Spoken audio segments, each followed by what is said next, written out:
Jahongir boshqaruv servis kompaniyasida ishladi. Eshitaman.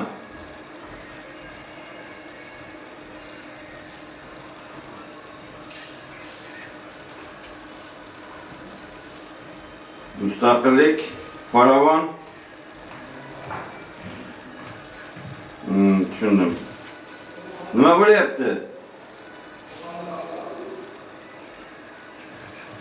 Ne tushunarli. Hozir borishadi. Xo'p, mana hozir yetib borishadi bolalar. Xo'p.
Hozirgi kunda Mirzo'shul tumanida 159 ta ko'p qavatli uylarga xizmat ko'rsatib kelmoqdamiz.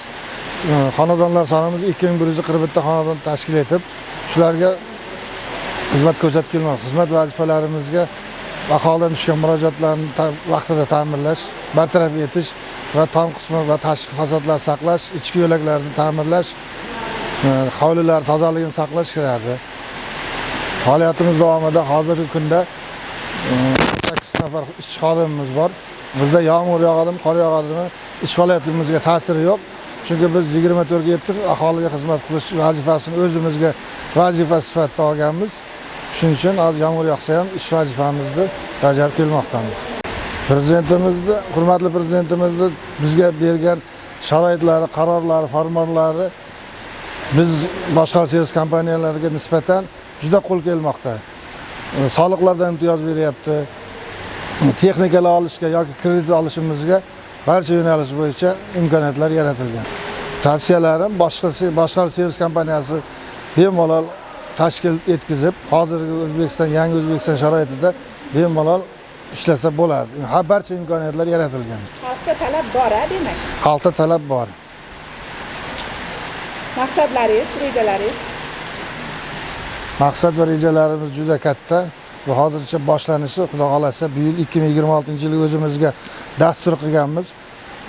Ko'p qavatli uylarda kirish yo'laklari, qolib ketgan joylarni ta'mirlash va kirish yo'laklariga 360 dona skameyka o'rindiqlar o'rnatish va 50 dona kodoviy qulflar yo'q joylarga o'rnatishni maqsad qilganmiz. Va tom qismini kuz-qish mavsumiga tayyorlash va bolalar maydoncalarini bu yil 2026-yilda 8 dona bolalar maydonchasi quramiz. Umumiy aytganda, xalqni rozi qilish, sharoitlarni yaxshilash ekanda, shularni. Xuddi shunday. Shularni aytib. Umumiy aytganda, xalqni rozi qilib, sharoitini yaxshilash bizning vazifamiz, birinchi ustuvor vazifamiz hisoblanadi. Toyir Xatamovich, Jizzax viloyati Mirzo'shul tumanida bizdagi jamoasida ish faoliyatimni olib boraman. Qo'shina nima deyman? Qanaqa ishlar qilasizlar? Qanaqa ishlar endi bizniki vizit bo'yicha tom desa tomga boramiz. O'yingohlar aniq qilingan bo'lsa, o'shalarni bartaraf qilamiz. Nimalarini? O'yingohlarni. Sinib qolish, ko'ch remontlarni o'shalarni bartaraf qilamiz. Sharoitlar qanaqa bu ishchilarga? Sharoitlar yaxshi, Xudoga shukr. Oymay oyligimizni olamiz. Nolish yo'q. Oyliklar o'z vaqtida berilyapti. Oyliklar o'z vaqtida beriladi, aytgan kuni tushiladi. Avanslar tashlab beriladi. Kerak bo'lsa, muhtoj bo'lib qolsangiz ozroq.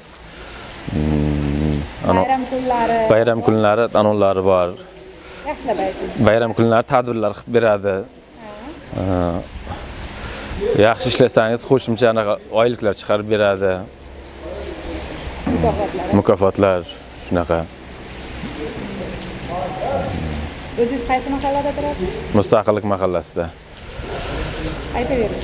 To'liq ayting-da, men. To'liq uyda Mustaqillik mahallasi, Shayxontohir ko'chasi 19-uyda yashayman o'zim.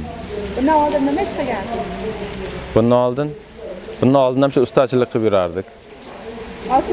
Mavsumiy ishchi, mavsumiy ishchi ustachilik qilib.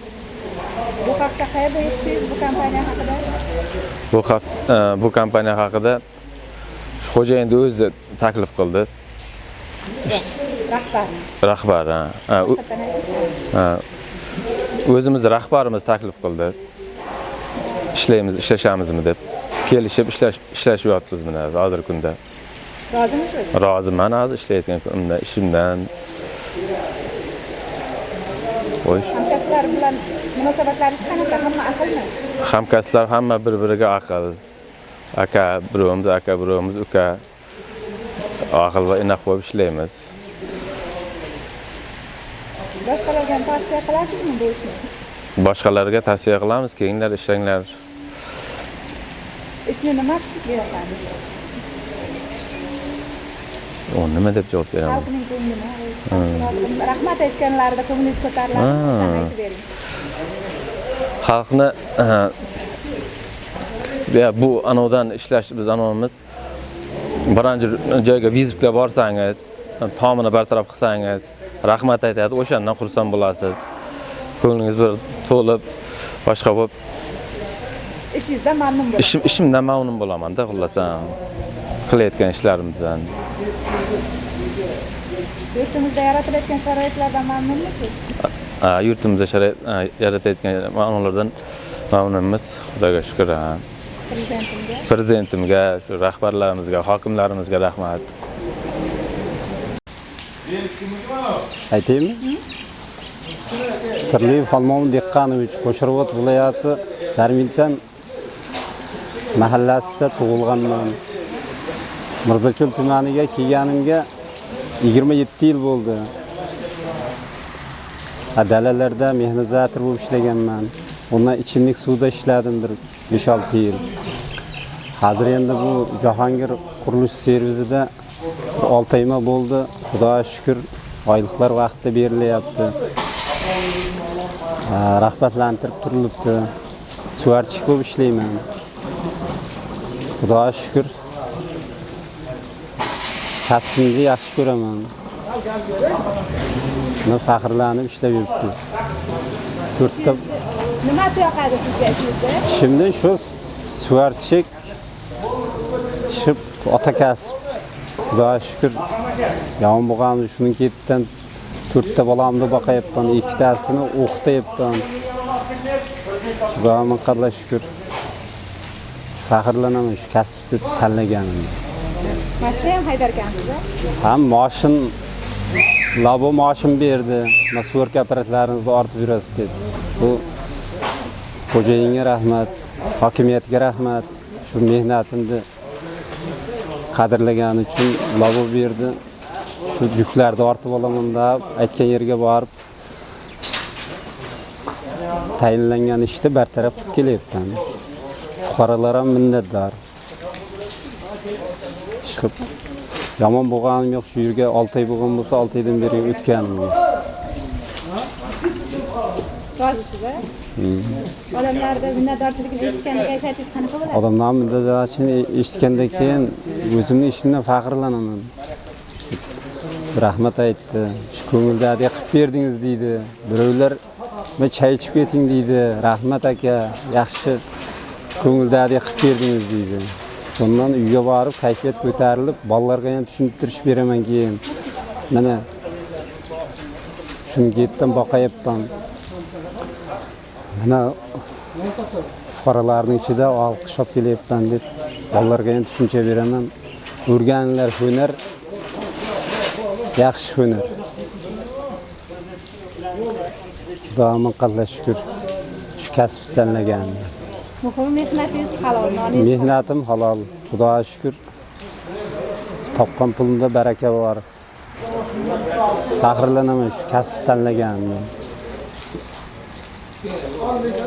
Shu 52 yoshga kirgan bo'lsam, shu hech yerda shu fuqarolar bilan ishlashib, hech birovdan dakki eshitmadim.